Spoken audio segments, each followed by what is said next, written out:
No, good.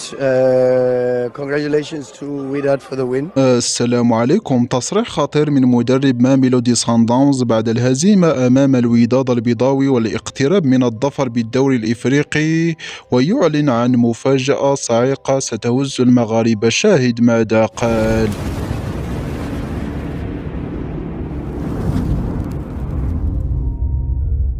ولكن إذا كنت سعيد بفوز الوداد البيضاوي فيرجى الإعجاب بهذا الفيديو وتعطير فمكم بالصلاة على رسولنا الكريم.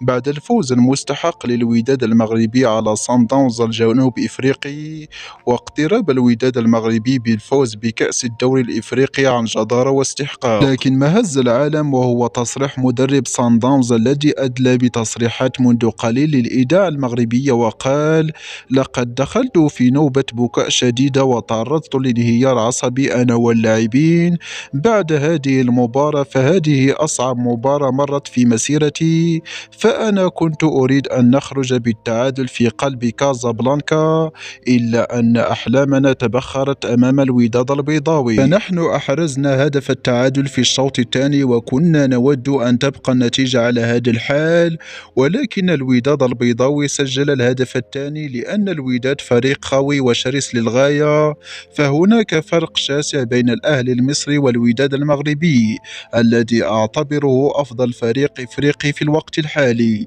وفي النهاية إذا كنت مغربي وتفتخر بالوداد البيضاوي فيرجى الإعجاب بهذا الفيديو ولا تنسى الاشتراك في القناة ليصلكم جديدنا.